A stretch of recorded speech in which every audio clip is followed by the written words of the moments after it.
Late autumn Nevada carried a wind that did not ask permission. It came low and sharp, sliding across Gold Creek Valley as if testing the will of every living thing it touched. Sagebrush bowed under its passing. Fence wires hummed. The sun hung distant and pale, unwilling to offer warmth to anyone who had not earned it. On that wind-scoured stretch of 2,800 acres stood the Wilder Ranch, wide, prosperous, and lonely in a way only old land could be.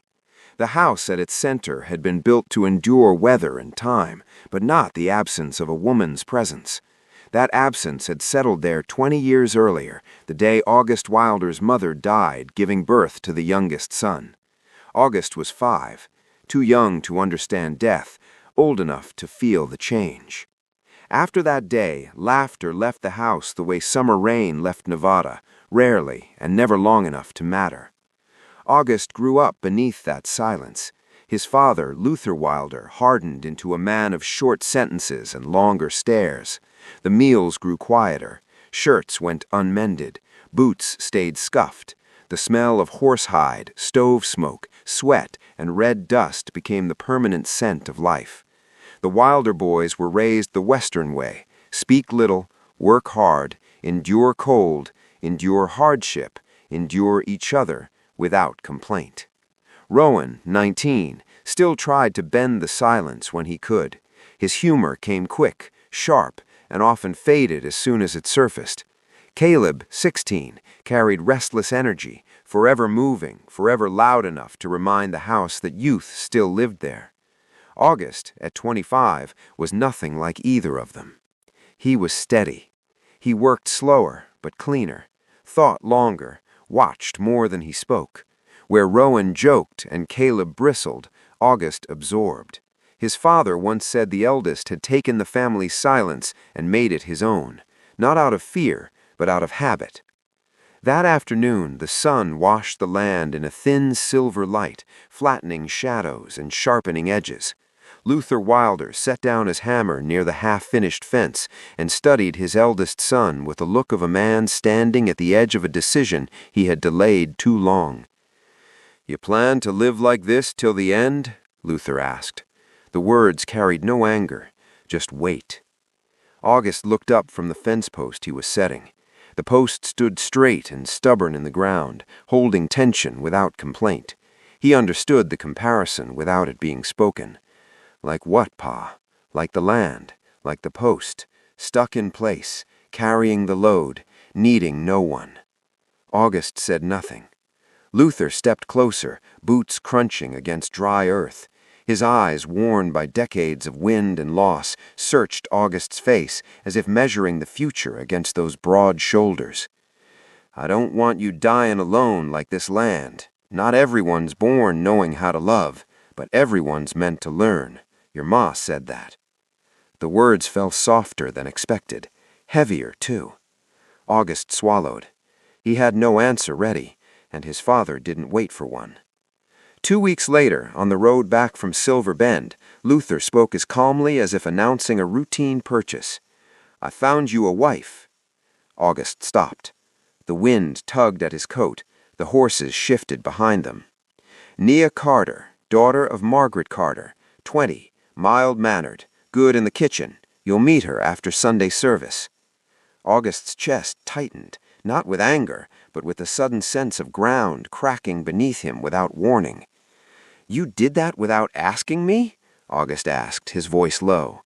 "I've asked you for 25 years. You never found anyone." August said nothing more. He couldn't. Silence had always been his shelter. Now it felt like a wall he didn't know how to climb. Sunday came clear and sharp. The sky held no clouds, making every sound feel louder: the church bells, the dust beneath boots, the murmured greetings of neighbors gathering by the steps. August walked beside his brothers, hat in hand, heart carrying a weight he had no name for. The Carter family waited near the churchyard. Their clothes were clean, but worn with time. Nia Carter stood between her sisters, hands twisted together, thumb brushing her knuckle in the small, repetitive motion of someone steadying herself. She wore a faded light blue dress. Her dark skin glowed softly against the Nevada light. Her hair was braided neatly, framing a soft, round face shaped by patience rather than ease. When Luther called out, "Nia, this is August," she lifted her eyes. Nothing dramatic happened. No wind stopped, no light shifted, just two strangers meeting in silence.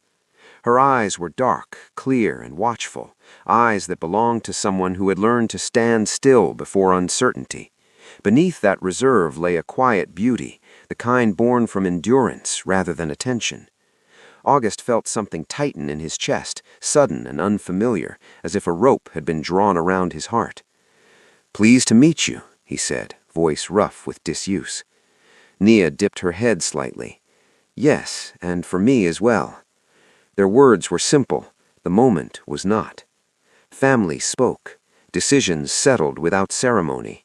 A marriage formed between a name and a glance. When the service ended and the crowd drifted away, August and Nia stood beneath the goko tree near the churchyard. Strangers, careful, each keeping distance, yet not far enough to stop their eyes from finding each other again.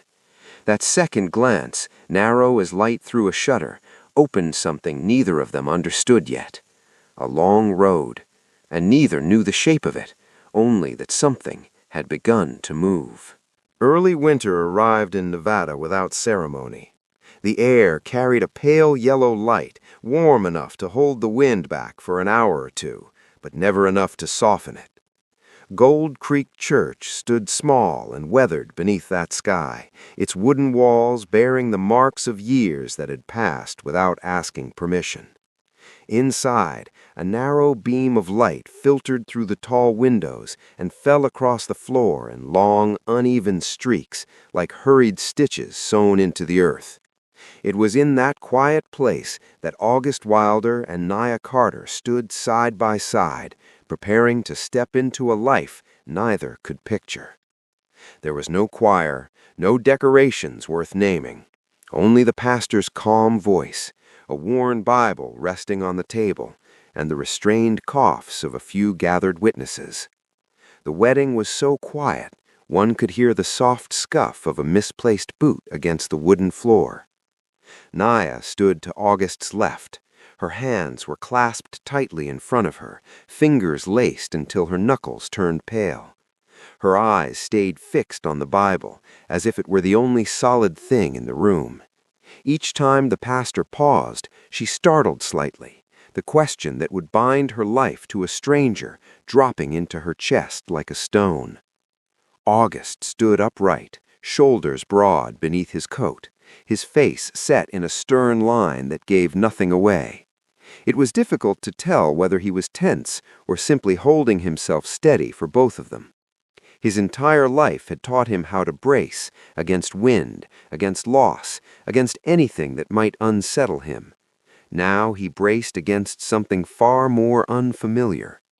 When the pastor asked him if he took this woman as his wife, August answered first, "I do." His voice was low and rough, but certain. Nia lifted her eyes then, just for a breath. Her heart raced so fast, she worried it might betray her. When her turn came, her voice emerged barely above the hush of the room. "Yes, I do." Soft enough that without the silence no one would have heard. Outside, the wind scraped along the church steps, rattling the loose boards as if impatient for them to finish. When the blessing was given and the small gathering began to disperse, August and Nia stepped out together into the cold light. As Nia descended the wooden steps, her foot slipped slightly on the worn edge. The world tilted for half a breath. August caught her without thinking, his hand closing around hers, firm and instinctive. His fingers brushed her skin, too light for anyone else to notice, sharp enough for both of them to feel it race along their spines. Nia froze. August withdrew his hand at once, then hesitated. He reached again, uncertain whether he had crossed a line. She didn't speak. Her cheeks flushed briefly before the wind stole the color back, leaving only the memory of heat between them. The meal at the Wilder Ranch that followed barely passed for a celebration. It was more like supper with extra chairs and a few additional pies. Rowan and Caleb tried to lift the mood, but laughter died quickly in a house long accustomed to the absence of women. Naya sat at the long table with her hands folded neatly, her gaze drifting anywhere it could hide. The deep voices, the clatter of cutlery, the smell of roasted meat and horsehide pressed in on her from every side.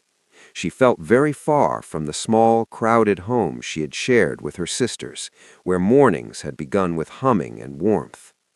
August, seated beside her, fared no better. He knew she was uncomfortable. He was too. Every accidental brush of their hands beneath the table made them both flinch as if touching something hot. They shifted apart, then drifted back again, unaccustomed to sharing the same bench. No one spoke of it, but the awkwardness shone brighter than any lamp. Night settled quickly over Gold Creek, the way it always did. When Naya stepped into the room meant for both of them, she stopped just inside the doorway. The space was clean and orderly, smelling faintly of pine and mild soap. August's shirt hung on a peg, old but carefully washed. August entered behind her and closed the door. The sound seemed too loud. For a moment, neither knew where to look. Naya removed her hairpin slowly, laying it on the small table, as though it might break. August turned away, giving her space. Still, in a small, unguarded moment, he glanced over his shoulder. It was the clumsy curiosity of a man who had not stood this close to a woman in years. When they sat on the bed, the mattress dipped and their shoulders touched. Even that slight contact made them stiffen. Naya tried to smile, but her lips trembled. August drew a deep breath, as if preparing for the hardest task of his life. What followed held nothing of the ease promised in romantic tales. They were clumsy, careful, afraid of doing the wrong thing, afraid of hurting each other, afraid of revealing how little they knew. August's hands shook with worry. Naya's breath hitched with fear. Their nervousness tangled every movement, turning the moment into a misstep neither could undo. When it was over, silence returned, heavier than before. They lay down and turned away from each other, each holding a private shame. Neither blamed the other, yet neither knew the words to set things right. The Nevada wind scraped against the doorframe, cold and relentless, as if echoing the distance that had settled between them. Winter crept deeper into Gold Creek in the days that followed. Not the kind of cold that bit, but one that lingered, a reminder that this land was never meant to be gentle. August rose earlier than ever, leaving for work before sunrise and returning after sunset. He buried himself in fences and stables, in any labor that spared him from facing what he did not know how to mend. Naya remained in the house, moving quietly through rooms that echoed her footsteps. At night, they shared the same bed, but faced opposite directions, two straight lines that never touched. The first night had not broken them, but it had built a fragile wall, and neither yet knew how to take the first stone away. Winter settled over Gold Creek the way it always did, without beauty, without softness. There was no deep snow to brighten the land, only dry wind sweeping past fences, dirt roads, and weathered porches. To August Wilder, it was familiar, almost comforting. To Naya, it felt endless. The Wilder ranch grew quiet in a way that was harder to name than silence. It was not the quiet of work being done or men resting after a long day. It was the quiet of two people who shared a name and a bed, but not a language. August woke before dawn every morning. He dressed quietly, boots in hand so as not to wake her, though she was often already awake, staring at the ceiling. He left the house while the lamps were still burning, and returned long after the sun had slipped behind the hills. Whenever he didn't know how to face something, he worked harder. It had helped him survive the loss of his mother. Now it only widened the distance between him and his wife. Naya spent her days learning the rhythms of a house built for men. Rowan ate fast and loud. Caleb spoke before thinking. Luther spoke only when necessary. Their words were clipped, practical, nearly military. At the table, spoons clinked against bowls, chairs scraped, and the wind pressed against the door. Conversation rarely lasted longer than a sentence. Naya sat at the end of the table, folding herself small without meaning to. She smiled when someone glanced her way, but the smile never reached her eyes. She had known poverty before. She had known hunger, but she had never known loneliness like this. Back home, she had shared a narrow bed with her sisters, waking each morning to the sound of chickens, voices, and her eldest sister humming in the kitchen. At the Wilder Ranch, the house was large but hollow, echoing her footsteps as if she were a stranger passing through. At night, husband and wife lay side by side, facing opposite directions. Two backs turned, two hearts guarded. The memory of their wedding night, clumsy, tense, unfinished, hung between them like a small wound neither knew how to touch. Sometimes Naya woke in the dark and watched August's back in the dim glow of the oil lamp. Even in sleep, his shoulders were tight, as though he were bracing against something unseen. She would lift her hand halfway, wondering if placing it gently against his back might soften that tension. Her hand always stopped in the air. Mornings were filled with small, awkward moments that left both of them unsettled. When she handed him a bowl so he could pour water, their fingers brushed and both pulled away too quickly. When they bent at the same time to pick something up, their foreheads nearly touched before they jolted apart. When passing in the hallway, August stepped aside to let her through, but his eyes met hers for half a breath before both looked away. Each moment was fragile. Each one tugged softly at Naya's heart. August felt it too. He noticed the way her shoulders tensed when voices grew loud, the way she lingered at the window as if listening for something that never came. He wanted to tell her he was sorry for the broken wedding night, that he wasn't good at closeness, that he didn't know how to bridge the space between them, but wanted to try. Every time he opened his mouth, the words lodged in his throat. His whole life had been built with his hands, not his voice. Silence was the language of the Wilder Ranch. Breaking it felt like stepping onto ground that might give way. One afternoon, as Naya wiped the long kitchen table, a bowl slipped from her hands and struck the floor with a sharp clatter. August turned at once and crossed the room in two long strides. He bent to pick it up at the same time she did. Their fingers touched. Not intentionally, not deeply, just barely. Both froze. Naya pulled back first, her heart pounding like a warning drum. August jerked his hand away and straightened, standing there awkwardly, his mouth opening as if to speak. No sound came. "It's all right," Naya said softly, though her voice trembled. "It didn't break." August nodded once, stiffly, and turned back to the door. He stayed there longer than necessary, his shoulders rigid, as if holding something inside him that threatened to spill. That afternoon, after the household had gone quiet, August stood outside the bedroom door for a long time. He raised his hand to knock, then let it fall. He wanted to ask her if she was tired, if she missed home, if she needed anything. He wanted to tell her he saw how hard she was trying. He went back to bed without saying a word. They lay facing away from each other, an arm's length apart. August knew, without turning, that Naya was awake. Their breaths mingled in the darkness, close enough to touch, far enough to remain separate. Days passed like that, until one morning, after finishing her chores, Naya stood at the back door for a long time. Her hands were clasped, her shoulders squared, as if she were preparing herself for a difficult walk. When August stepped inside for coffee, she turned. "August," she said, "I want to ask you something." He stopped, surprised by the sound of his name spoken with intention. "Go ahead." "I want to open a small place in town. Just a few tables. I think I can manage it." Her eyes held something he had not seen before. Hope. August felt it strike him unexpectedly, sharp and clear. "All right," he said at once. Naya blinked. "Truly?" "Yes," he replied. "You can do it. If you need lumber or tools, just tell me." Her lips pressed together, and she lowered her head, but a small smile bloomed, bright enough to change the air in the room.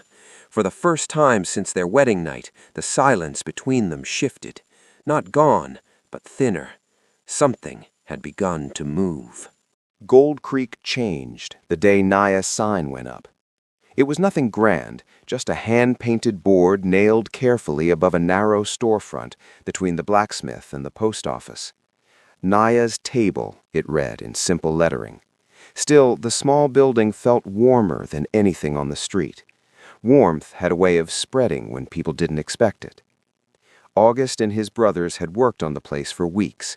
New shelves, a repaired floor, a counter smoothed until the splinters were gone. August had measured twice, cut once, and sanded every edge as if the shop were something fragile, something he didn't want to ruin. The day the sign went up, Naya stood on a short wooden ladder, hammer in hand. August held the ladder below, his broad frame steadying it against the wind. "Careful," he said. "I am," she replied, smiling faintly. The nail slipped. August caught it on instinct, his hand closing over hers before it could fall. This time there was no pretense of accident. His grip was firm, protective. For a moment neither of them moved. Naya looked down, startled. August looked up, meeting her eyes from far too close. He released her hand slowly, reluctantly. "Careful," he repeated, softer now. "I know," she said, her voice barely steady. Behind them, Rowan whistled and pretended to search for another hammer. Opening day arrived with the smell of baked bread and beef stew drifting through Gold Creek. Even with the sign reading "Soft Opening," people came. Silver miners, leather traders, cowboys fresh from the morning rodeo. The shop filled until Naya barely had time to breathe. Yet she moved easily, naturally. Her hands knew the work. Her smile came without effort. It was the first time August had seen her truly at ease since coming to the ranch. He stood in the corner, arms folded, pretending to inspect the hinges against the wind. In truth, he was there to watch her, to see how she leaned as she poured water, how her eyes brightened when someone praised the food, how her shoulders no longer tensed the way they did at home. She belonged here. At one point, Naya turned and caught him watching. Her cheeks warmed and she looked away quickly. August stiffened, then looked aside, then back again. His heart beat in a way he didn't recognize, not loud, but deep. When the shop closed that evening, Naya stood outside under the dim street lamp, staring up at the sign as if making sure it was real. August stood a few steps away. "Thank you," she said. "I couldn't have done this without you." "I only helped. It's your work." A breeze lifted her hair across her shoulder. She brushed it back, and their eyes met. This time the silence felt different, full, not empty. That change unsettled him. The next afternoon, August stopped by with vegetables from the ranch. He found her behind the counter, sleeves rolled, hair pinned up, sunlight catching the dark curve of her cheek. Then the bell rang. The stranger was dressed too neatly for Gold Creek. Crisp shirt, polished shoes. He leaned casually on the counter as he asked for directions. His smile lingered too long. August saw it all. Something hot and fast rose in his chest, tightening his breath before he could stop it. He stepped forward without thinking. "Naya," he said sharply, "do you need anything else from me?" She blinked, startled. "I'm with a customer." "I'm a customer as well." The stranger frowned. You got your answer. Now go." The room went still. Coins clinked on the counter as the man left, his expression stiff with insult. A cold draft followed him out. Naya turned on August, her eyes wide with hurt. What was that? His anger collapsed into shame. He opened his mouth, but no words came. Do you see me as your wife, or as something you have to guard? The question struck deep. August saw the truth in her eyes, not anger, but humiliation. He had made her small in front of others. The man who should have lifted her up had pulled her down instead. He couldn't deny it. She stepped away toward the kitchen, shoulders shaking.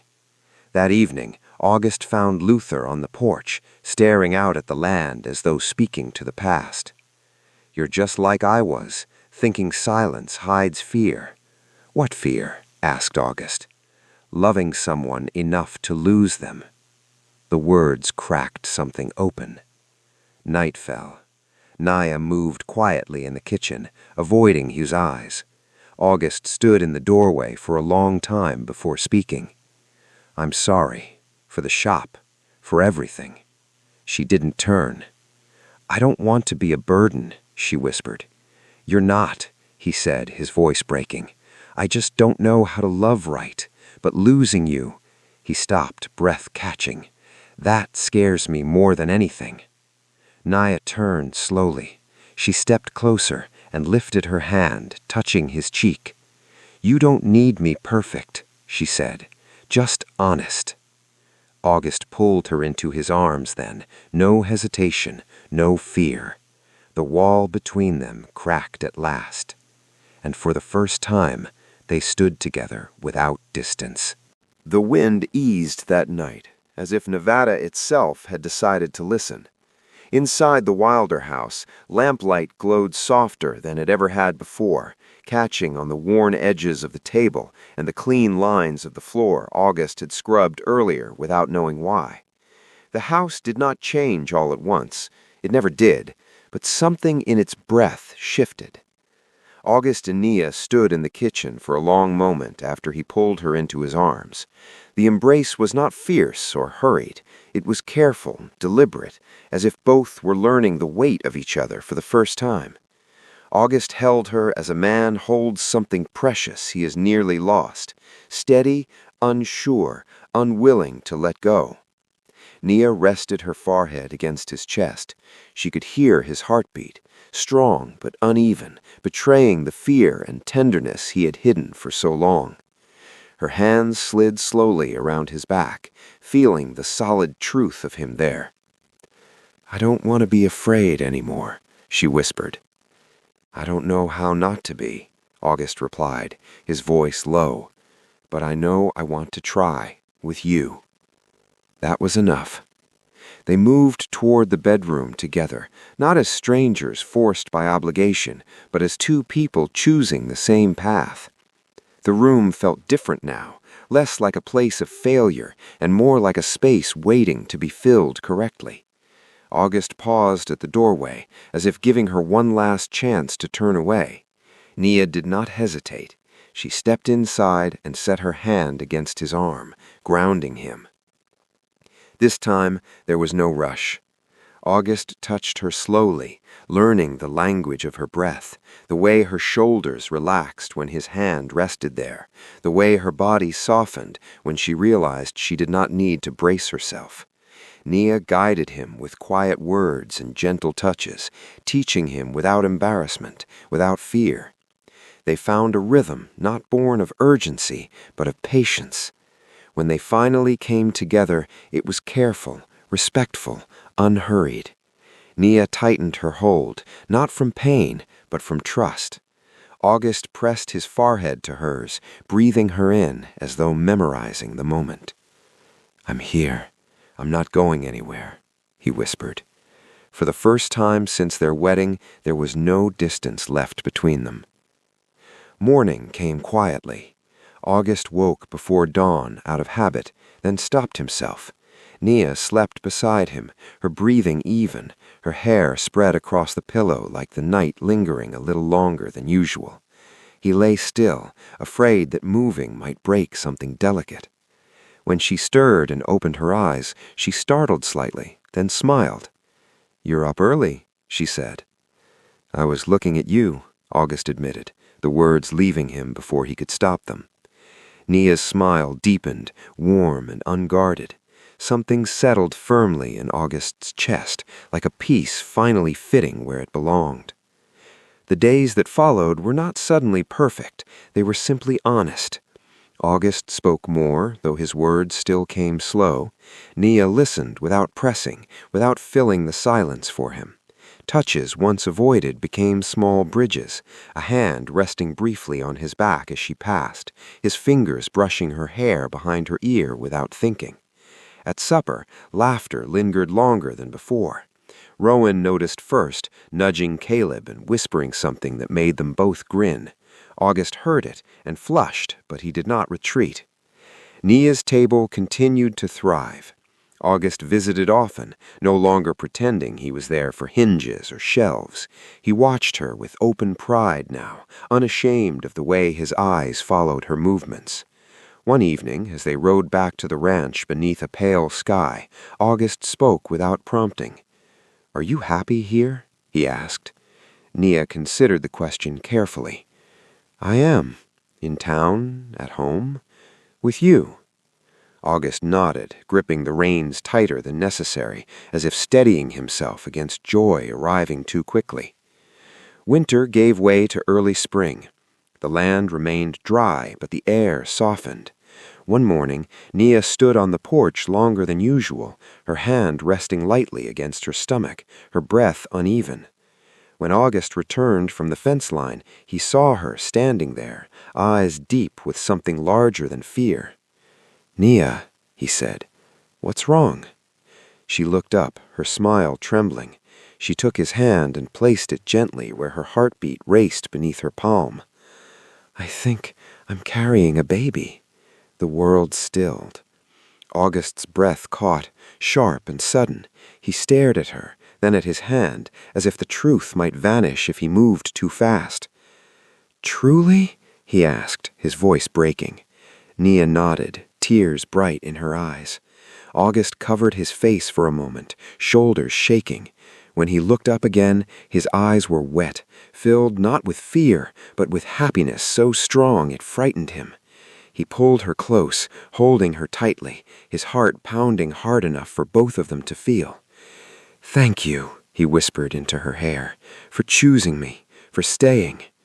Nia leaned into him, steady and warm. "We're choosing each other," she said. The wind crossed the land again, lighter now, brushing past the porch and the open door of the Wilder house. Inside, two people stood together, no longer strangers, learning not just how to love, but how to stay. And on that quiet stretch of Nevada earth, something new had taken root.